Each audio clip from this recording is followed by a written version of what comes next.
Bismillahirrahmanirrahim. Qala Syekh Musannif rahimahullahu taala nafa'ana bihi wa ala bihi fid darin amin. Amin. Bismillahirrahmanirrahim. Ila an qala al-ghuslu utawi ki bab kang nerangake pira utawi ki kang nerangake atus. Al-ghuslu utawi atus lughatan ing dalem makna lughat iku asailanu ngalir. Masyara ing dalem makna syara iku sailul ma'i ngalirake banyu ala jami'al badani ing atase sekabehane awak biniatan kawan nganggo niat maksusatan kang tertentu. Mujibatul ghusli utawi iki iku penerangake pira-pira perkara kang wajibake atus. Mujibatul ghusli utawi pira-pira perkara kang wajibake atus iku sitatun ana 6 rupane awal utawi kang kawitan iku ilajun syabati nglebokake syababil farji ing dalem farji. Wasani utawi kang kaping pindho iku khurujul mani metune mani salisu utawi kang kaping telu iku al-haidul haidul rabi utawi kaping papat iku nifasun nifas. Khamisu utawi kang kaping 5 iku wiladatu mana. Kalau satu mana asal disuruh yang kami dalam iku al mautu mati fardul ghusli utawi iki ku nerangake pira-pira fardune atus. Diarani bab yo kena pasal yo kena. Apa ya wis. Utawi iku bab nerangake pira-pira fardune atus. Fardul ghusli utawi pira-pira fardune atus iku isane ana loro rupane niyatun niyat utami mulbatin ngratake banyu. Lan ngratake awak bil ma'i kelan nganggo banyu. Syurutul ghusli utawi pira-pira utawi iki ku nerangake pira-pira syarat sae atus. Syurutul ghusli utawi pira-pira syarat sae atus iku hiya ya syurutul ghusli iku syurutul wudu'i pira-pira syarat wudu. Asal iku tukang wis dingin. Sunnatul ghusli utawi iki ku nerangake pira-pira sunatan atus. Sunnatul ghusli utawi pira-pira sunatan atus iku kathiratun akeh minha iku setengah saking kathira al-qiyam utawi jumeneng. Pasti kibarul kiblati lan madhep kiblat wudu lan wudu wa tasmiyatul lan maus bismillah wa ta'ahudul ma'atifi lan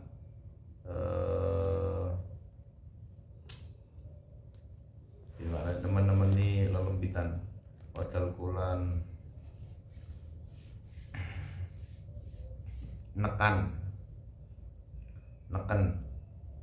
dalguru orang iso dimana nih mijet nekan Wato tulisulan ngaping teluni wato tibu af'alihi lan tertib pira-pira agawine pira-pira nglakokake al-ghusl atus bian yaksila kalau bayane yen to gambarane yen to atus apa man al-kafaini gambarane mbasuh sapa man al-kafaini ing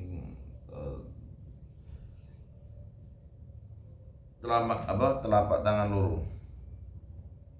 Sumal farjan uli farji wa malan anggota hawalaihi kang ana kiwa tengene farji. Sumaya tamat madon nuli kekemu wastan sikola nyemburake elan kemune irung. Sumaya tawaddoa nuli wudu sapa man, sumaya ta'ahada nuli nemen-nemeni sapa man al-ma'atifa ing pira-pira lelembitan sumaya fido nuli nyiramake alma ing nyiramake sapa man alma ngesokake sapa man alma ing banyu ala rosi ing atas sirah summa ala malan nuli ing atas anggota akbala kang ngadep summa akbala kang ngarep minasyaki bayane saking bagian ala imane kang tengen summa ala nuli ing atase anggota adbara kang ana mburi minhu saking asyakil aiman summa alaman uli ing atase anggota akbala kang ana ngarep minasyaki saking anggota al aisari kang kiri summa alaman uli ing atase anggota adbara kang ana mburi minhu saking asyakil aisar bagian kang kiwa. Makruhatul ghusli utawi iki ku nerangake pira-pira kemakruhane makruhatul ghusli utawi pira-pira kemakruhane atus iya ya makruhatul ghusli iku makruhatul wudu'i pira-pira kemakruhane wudu al-marratu kang wis lumaku. Al-aksal utawi iki ku nerangake pira-pira atus al-masnunatu kang den sunatake. Al-aksal utawi pira-pira atus al-masnunatu kang den sunatake iku kathiratun akeh. Minha iku setengah saking kathira iku ghuslul jum'ati utawi atus Jumat wa ghuslul aidaini lan atus riyaya loro wa ghuslu ghazil mayyit lan atus wong kang atusi mayit wal ghuslu lan atus lil istisqa'i krana arae ngalap udan. Wal khuslu lan atus lil khusrufi krana arae rembulan apa rembulan gerhana rembulan. Wal khusufi lan gerhana matahari. Wal islami lan wali islamil kafiran krana manjing islami wong kafir. Wa ifaqatil majnuni lan warase wong kang gendeng. Wal mughmalih lan wal mughuma lan epilepsi atau ayanan. Ala apa alaihi al walil hijamati lan krana arae apa catok ya bekam wal dukhulil masjid lan krana manjing masjid mlebu masjid wali kulilatan ing dalam saben-saben runi in Ramadan saking bulan Ramadan. Semoga kita diperjumpakan Ramadan tahun ini. Amin. Ma utawi iki ku perkara ya rumu kang haram apa ma utawi iki ku menerangake perkara ya rumu kang haram apa ma al junubi ing atase wong kang junub ya rumu haram al junubi ing atase wong kang junub iku apa sitatu asya ana nembira suci-suci rupane as-shalatu salat wa tawaf lan tawaf masul mushaf lan deme mushaf wa hamluhu lan go mushaf wal lubtu lan menang fil masjid ana ing dalem masjid wa qiraatul Qur'an lan maos Qur'an bi qasdil qiraati krana naja maos. Wallahu a'lam bishawab. Bismillahirrahmanirrahim. Ya Rabb al-ghuslu. Baik, di kesempatan yang baik ini mari bersama kita mengupas tentang bagaimana sebetulnya menurut Islam kaitannya dengan mandi. Secara definitif, mandi itu memiliki makna bahasa yaitu as-sailanu mengalir dikatakan mandi secara etimologi oleh karena ada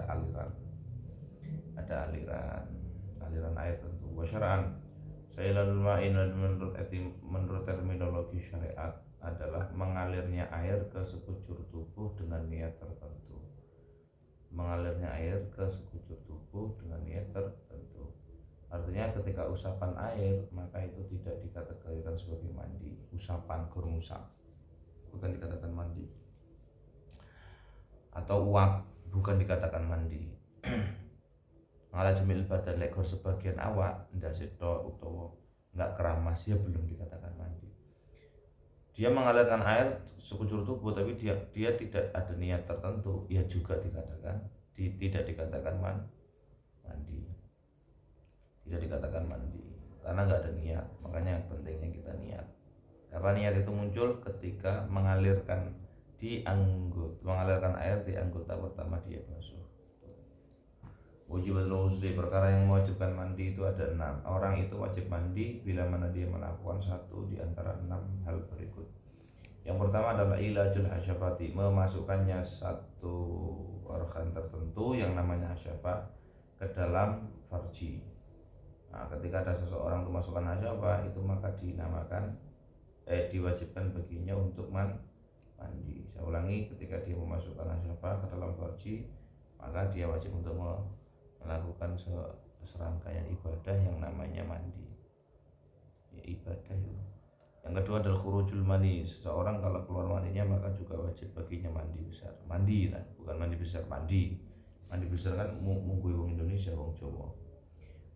Yang ketiga salis adalah haidu. Orang kalau udah suci dari keluarnya darah yang kemudian itu dikategorikan sebagai haid, maka ketika suci wajib baginya untuk mandi.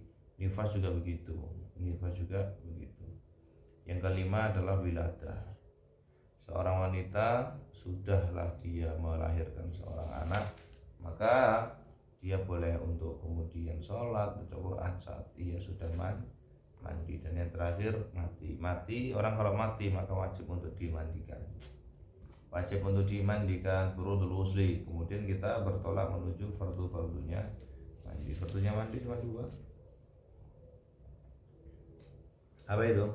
Yang pertama niat. Yang pertama adalah niat. Dan yang kedua adalah ta'mimul badani bil ma'i, ngeratakne awak nganggo banyu. Atus nang kolam renang oleh lah, oleh. Atus karo shower oleh rak, ya oleh. Yang penting banyune rata nang kabeh awak. Syurutul husli, orang itu kalau mau sah mandinya maka dia harus mengikuti syarat sahnya mandi. Nah, syarat sahnya mandi itu apa? Syarat sahnya mandi itu persis dengan syarat sahnya wudhu. Syarat sahnya mandi itu sama dengan syarat sahnya wudhu. Lanjut, sunnah ghusli. Seseorang itu disunahkan untuk mandi, disunahkan saat ia mandi untuk melakukan beberapa hal berikut. Katsiratun, kesunahannya mandi itu amatlah sangat banyak. Di dalam kitab Yaqutun Nafis itu dikemukakan, disampaikan, diterangkan, ditulis beberapa hal di antara yang banyak itu. Di antaranya apa? Al-qiyam, mandi yang sunnah adalah dia mandi dalam kondisi, dalam situasi, dalam posisi berdiri. Jadi hadis ngaten, enggak jagung. Istiqbal kiblati, dan juga dianjurkan bagian daripada kesunahan itu adalah menghadap kiblat. Saat mandi menghadap kiblat. Wal wudu wa tasmiyatu wa ta'ahudul ma'atif. Wudu sebelum mandi, wa tasmiyatu, dan membaca bismillah bahkan sebelum mandi. Jadi wudu baru mandi. Itu dengan catatan ya, membaca bismillahnya itu ketika menjadi sunnah. Membaca bismillah menjadi sunnah bila mana itu tempat mandi tidak ada kloset. Tapi kalau ada kloset, hukum membaca bismillah makruh. Wa ta'ahudul ma'atif, ingat ta'ahudul ma'atif itu menjadi wajib ketika dia itu gemuk banget. Ta'ahudul ma'atif apa ya? Lempitan-lempitan sing angel diakses karo banyu, kecuali dibuka lempitane maka itu wajib untuk dibuka. Tapi ini kaya dhewe iku hukumnya sunnah. Kelek dibuka, tangannya diangkat terus dikosok-kosok itu sunnah. Mari ngono nek dilono taklikan ya. Kelek siji uduna ini apa ya? Kuping. Tumakatul batan. Lempitan-lempitan weteng itu sunnah. Tapi nek wong lemu wajib hukumnya. Wong lemu wajib. Wa taslisu, dan juga mandinya 3 kali. 1 sempurna mandi lagi, 1 sempurna mandi lagi, 1 sempurna. Nah, kedua dan ketiga itu hukumnya sunnah. Nek pengen siji tok ya asal wis rata. Wa tartibu afalihi, dan saat kita mandi itu tertib. Nah, sekarang bicara tentang tertib, emang gambarannya seperti apa? Gambarannya adalah fokus. Bian yaghsala al-kafaini, tangannya dulu dibasuh. Ini setelah wudhu ya. Setelah wudhu baca bismillah, terus kemudian baru mandi. Mandinya gimana? Tangannya dulu. Setelah tangan, kemudian farji, kemaluannya dan sekitarnya, ya lihat barang dulu. Kemudian baritku langsung cuci tangan lagi, kemu, sirung, terus wudhu. Baik ya urutannya. Ya Allah, pertama ya kafa ini, maaf saya ulangi. Kedua tangan dulu dibersihkan, kemudian kemaluan dan sekitarnya, lalu cuci tangan lagi, dan untuk berkemu, kemune lambe, kemune irung, kemudian wudhu. Setelah wudhu maka barulah ya ta'ahad ma'atif. Kemudian dia saat mandi nyela-nyelani atau memperhatikan lempitan. Yufidul ma 'ala ra'si, baru ngesokne nang dhuwur ndas. Alama akbar minasyakil aman, setelah ndase wis baru bagian kanan depan, terus bagian kanan, terus belakang, terus bagian kiri depan, terus bagian kiri belakang. Wis dong. Itu adalah bab yang bertemakan tentang kesunahan wudhu. Lantas bagaimana hukum yang berkaitan dengan kemakruhannya mandi? Makruhatul ghusli itu makruhatul wudhu makruh. Hukum dibalik adanya kemakruhan dalam proses kita mandi persis seia sekata dengan kemakruhan di dalam wudhu yang telah dikemukakan di bab sebelumnya. Al-marrah gitu. Kayak misalnya mandi itu nggak boleh makan. Saat mandi junub, kemakruhannya wudhu itu sudah dikemukakan di bab sebelumnya. Nah, musannaf itu memberikan catatan tuh. Wa yukrahul junub, orang kalau sudah junub makruh baginya untuk al-aklu makan, wasyrubu dan minum, wan naumu tidur, wal jima'u dan jima', qabla ghusl farji wal wudu'i, sebelum dia membasuh kemaluannya dan sebelum ia wudu. Wa yahsulu aslu sunnah bi ghusl farji. Jadi gitu. Orang kalau junub itu enggak boleh makan, enggak boleh minum, enggak boleh tidur, enggak boleh jima'. Nggak bolehnya ini bukan berarti haram ya, tapi makruh, makruh, makruh, makruh. Bahaya akan hal ini adalah banyak ya, dikemukakan dalam kitab Ihya. Ghazali mengatakan gampang lali, syak, tapi ada banyak lagi nggak mau dilakoni kemakruhan ini. Kemudian ada al-ghusl al-masnunatu. Sekarang kita berbicara tentang mandi yang dikategorikan oleh ulama sebagai mandi yang sunnah.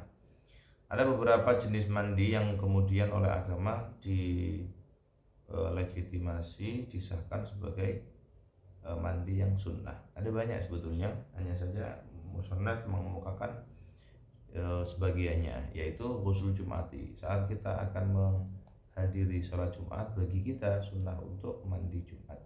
Ghusl aidaini, kemudian bagi kita yang ingin sholat Idul Fitri hari raya, kita juga disunahkan untuk mandi 2 hari raya. Ngoten ya, coba tak alikannya ghusl Jumat, wa huwa afdaluha, dan inilah mandi sunnah yang paling utama.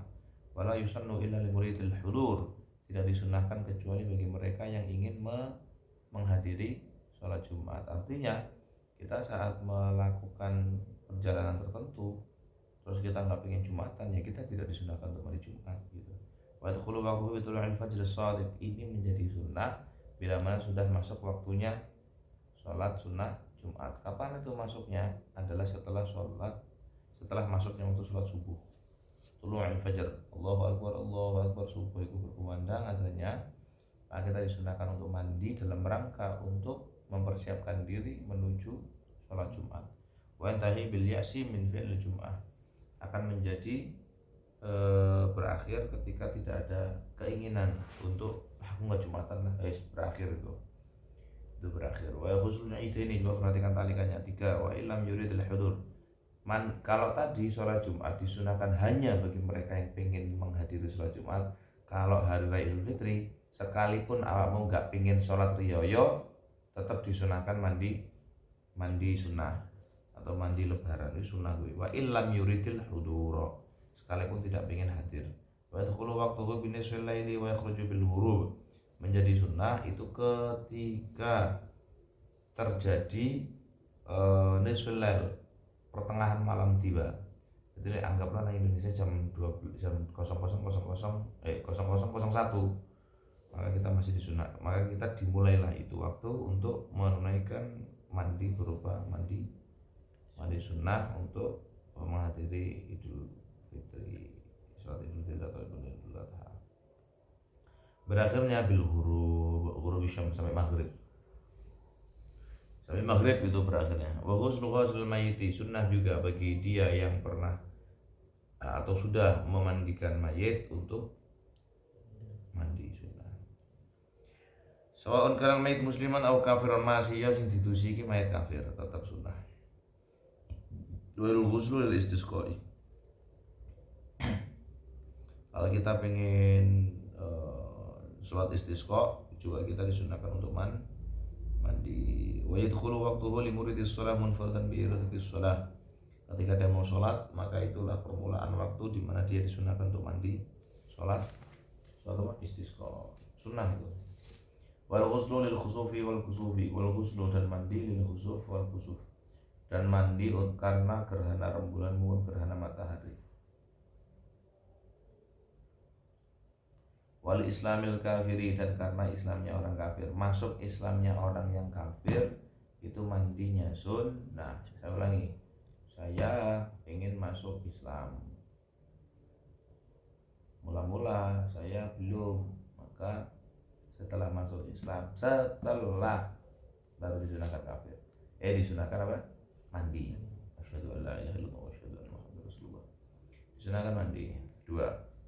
Tetapi begini, itu ketika yang masuk Islam belum pernah junub,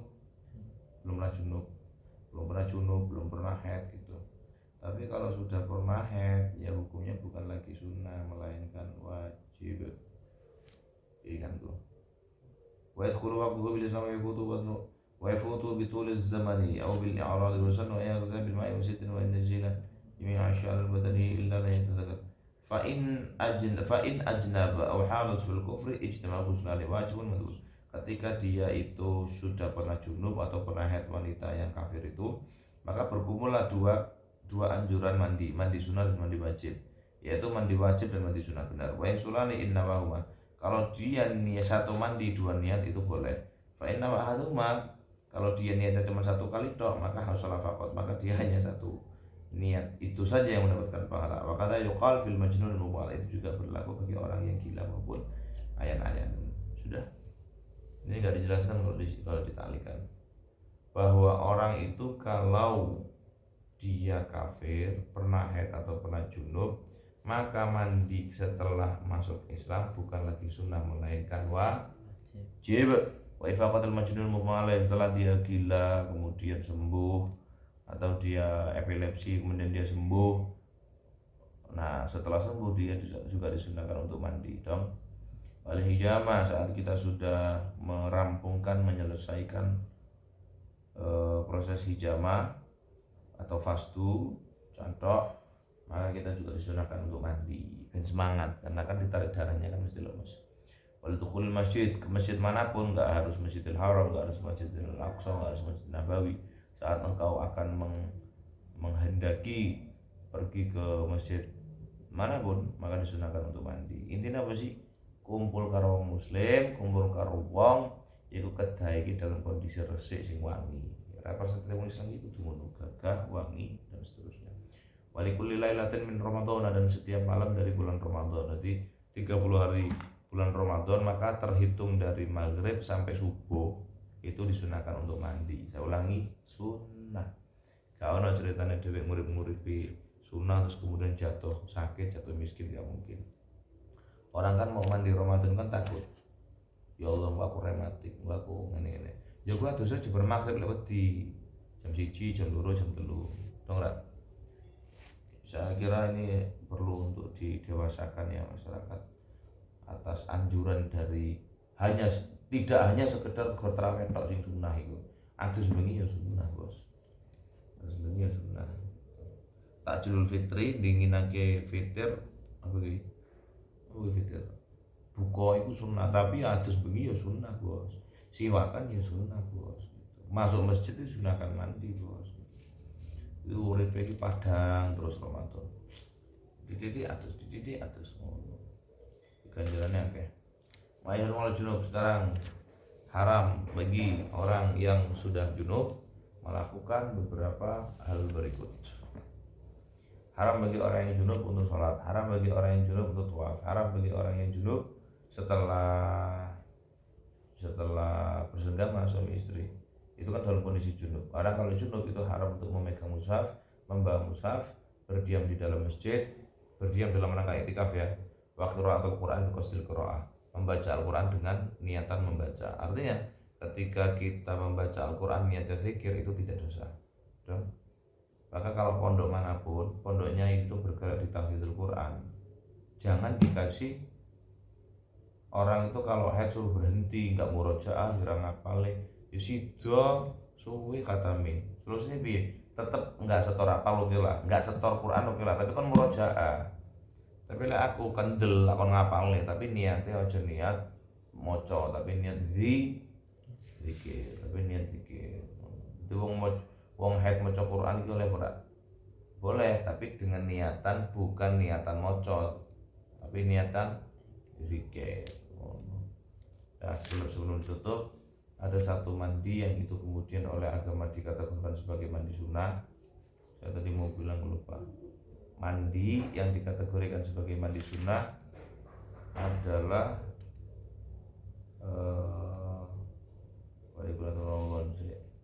nah, ketika mau kumpul dengan orang-orang, contoh kowe nek tamu, kowe sunnah untuk mandi. Lek kowe pengen atus, tanggung ngopo kok atus tok, diniatilah aku atus sunnah. Karena kumpul dengan manusia itu dalam kitab Mutawalat juga disunahkan untuk mandi. Wallahu a'lam bishawab.